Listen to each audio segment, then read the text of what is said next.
In Guangdong's Chaozhou city, on November 22nd, every single store closed its doors. The entire city appeared eerily deserted, with no businesses operating at all. Such a phenomenon seems uniquely surreal and could only happen in China. It's not just Chaozhou. Neighboring Shantou City also saw all its stores shuttered. Residents wandering the streets were reportedly stunned, wondering if this was a sign of an impending apocalypse.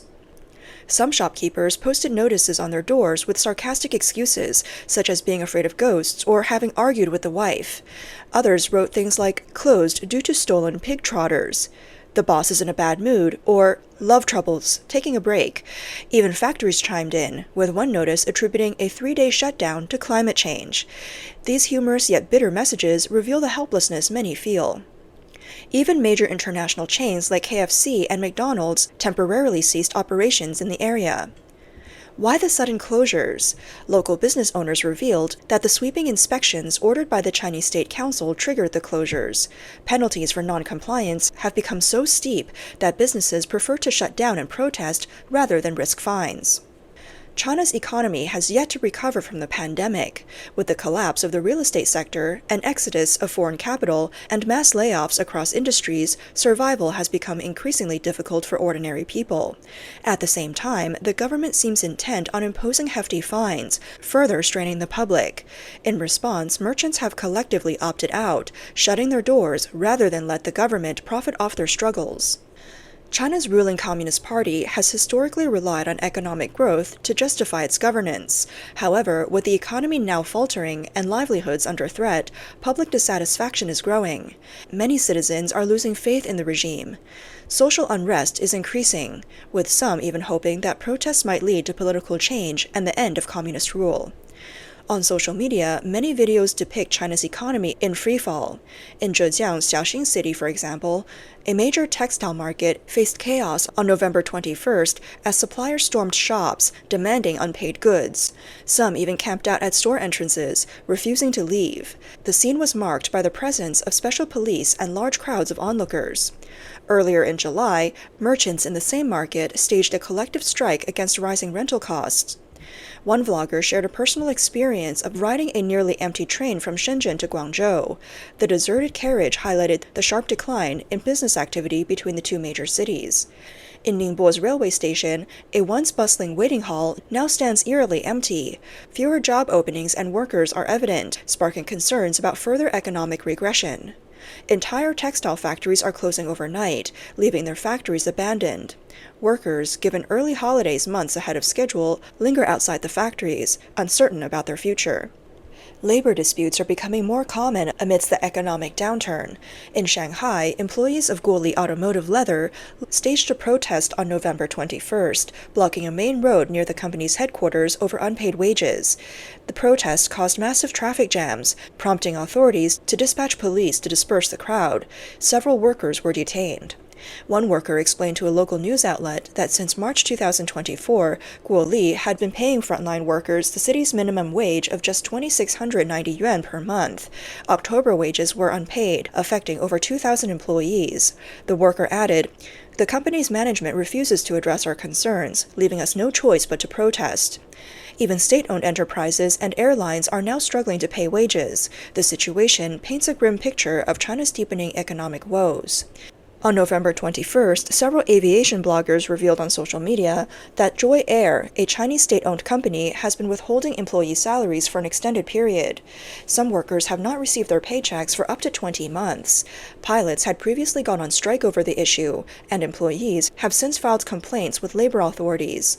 According to Chinese media, an employee referred to as eerily shared that the company's flight staff typically earns a combination of hourly pay and a base salary. However, for nearly 2 years, hourly wages have not been paid. Some employees are owed between 200,000 and 300,000 yuan, while captains are owed over 1 million yuan. Eerily said that nearly everyone is being owed wages.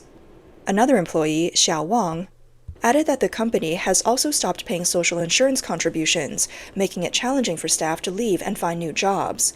Pilots in particular are unable to resign, while flight attendants who try to quit are denied final wages and are asked to reimburse the company for uniforms and training costs. Joy Air had previously issued a document promising to repay 2 months' worth of wages each month starting in July. However, this promise was not kept. Only one payment of 2,000 yuan was made, with no further payments.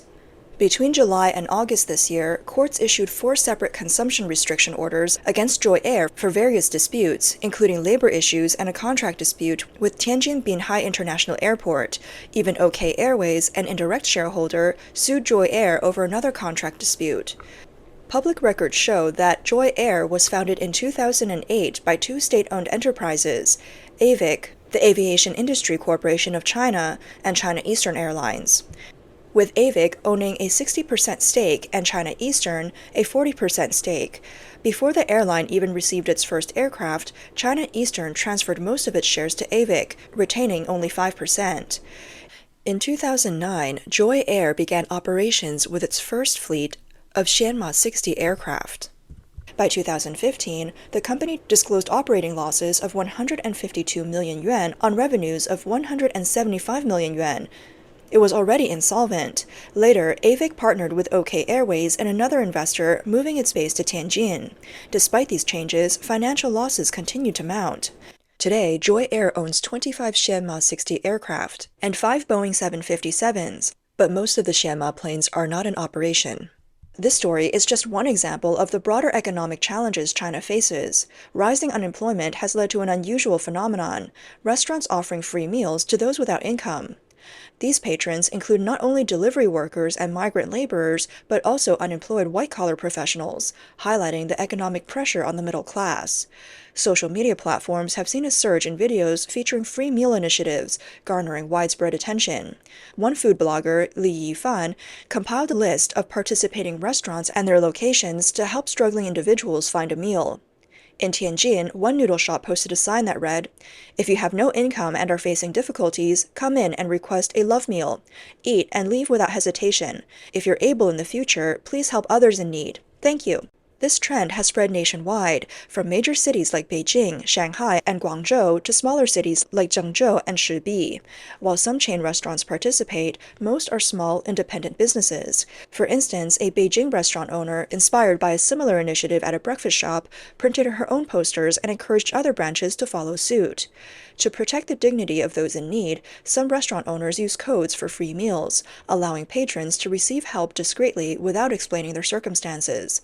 This thoughtful approach ensures that even those in dire straits can maintain their pride. In Tianjin's Nankai district, at the Mongolian beef noodle shop, a secret code number 1 beef noodles gets you a hearty bowl of beef noodles in the largest bowl available, with double the beef, an egg, and a drink. The city's Heping district, at a bento shop, if you use the phrase, "Tell the chairman I want a bowl of meat soup rice," you'll get a 22 yuan pork hock meal. At a barbecue shop in Tianjin, the owner adopted the code Jianghu set, originally from a grilled fish restaurant. It includes 10 skewers of roasted meat, 2 large flatbreads, and a bowl of instant noodles, enough to satisfy a grown man. In northwest Chengdu, an unnamed small stir-fry restaurant uses a single meal set as its code, which provides a dish with pork and green peppers served with rice.